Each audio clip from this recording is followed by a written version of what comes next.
Көрегенді ананың баласына айтқаны: балам, алған жарың әуелі Алланың аманаты, сосын бүтін бір әулеттің аманаты. Аманатқа қиянат етіп, ақысын жеуден сақ бол. Өз жұртында азғана уақытқа қонақ болған қыз баласы барған жерінде соңғы күніне дейін қалады. Оның әрі қарайғы өмірі сенің оған жасаған қарым-қатынасыңа байланысты болмақ. Сіңісуіне жәрдемші бол. Жылатпа, көз жасының ауырлығын арқалама. Онсыз да нәзік жанына жара салма. Адал бол. Сен оған бір рет жақсылық етсең, ол өз кезегінде сол бір жақсылығыңды ғұмыр бойы еселеп қайтарумен болады. Оның жүзінен нұр мен күлкі көргің келсе, жұмсақ бол. Пайғамбарымыз саллаллаху алейхи уассалам өсиеттегендей мұсылман бол. Ұсақ түйек кемшіліктерін байқасаң, өзіңнен қателік іздеп түзел. Құранда да өзін түзегеннің айналасын Алланың өзі туралайтынын айтылған.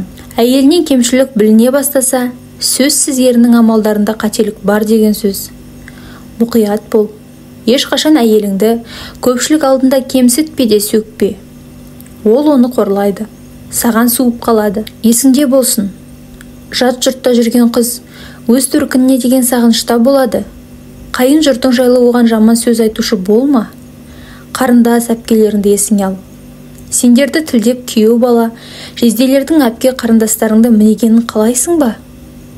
Өзіңе қалағанды оған да қала. Өзіңе қаламағанға оны да душар етпе. Әділ бол. Сол шынайы мұсылмандық. Дүниеге ұрпағыңды әкелсе, әуелі жаратқан Раббыңа шүкір ет. Сосын жарыңды аяла. Дүниеге сәби әкелген әйелдің жаны да, тәні де сезімтал, әр үлбірек болады. Көңіліне сақ бол. Денсаулығын күт. Оның денсаулығы ұрпағының саулығына тікелей байланысты. Ішім жемде ризығынан қыспа. Садақаның ең абзалы отбасына жұмсалған мал мүлік деген хадисті үнемі жадыңда ұста. Алла берекеңді арттырады. Кедейлікке себеп болар амалдардан қашық бол. Ерте тұр, кеш жат. Адалына нәпақа іздеуде табанды бол. Еркектің үйде қол қусырып жатуы қасиетсіздік. Нан тауып кеп шаршап жатқанның жөні бөлек. Сені әйелің қандай көргенін қаласаң, еркектік намысың болсын. Әйелдің қазаны мен ошағына араласып, күңкіл әңгімелерге бейім болма. Дайындағанын ішіп, жеде соңынан еркелетіп алғыс айтуды әдетің ет. Бұдан кейін оның тек құлпырғаны мен әбек боп қызмет еткенін көресің. Еңбегін бағала, жанашыры бол. Шамасы жетпейтін шаруаларда әрдайым жанынан табыл. Ауыр жүк артпа.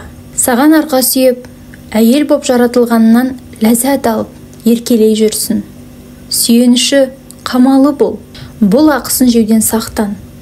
Төсегіңді бөліктеуші болма. Құрандағы шекке жеткенше сабырлылық ет. Алланың алдында дәрежең өседі. Бұл шаңырақ сенің үрім бұтағың өсіп өнетін қасиетті орын. Іші мен тысына көңіл қой. Сырттан қаңқу сөздер іштіртпесін. Әркімнің сөзіне еріп ірітіп алма. Көңіліңді құлазытардай жағдай болып қалса, ең әуел әйеліңді тыңда. Әр сөзіне ден қой.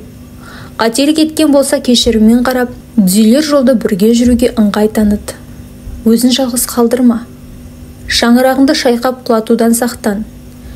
Іштегі ымжымды сыртқа жария етпе. Ондай әрекет екеуіңді де ел алдында абыройсыз етеді. Көп сөзділік пен қалжыңбастықты әйелдер сүймейді. Ондай қылық бойыңа жұқпасын. Иманыңды әлсіретеді. Өз иманың мен әйелінің иманына көп көңіл бөл. Кейбір құлшылық амалдарды бірге атқар. Жүректеріңді бірлікте етеді Алла. Үнемі әйелің үшін жақсы дұға жасап жүр. Сендердің үйлесімді ғұмыр кешулерің біздің де көңілімізді жайландырады. Сендерден сыйластық кетсе, бізден береке тыныштық қашады. Ұрпағыңның түзу болғанын қаласаң, олардың анасының ойы мен жүрегінің тыныштықта, жақсылықта болуын қамтамасыз ет. Тәрбиенің басым бөлігі анасы арқылы дариды. Алладан қорқатындардан бол. Некеңді қастерле.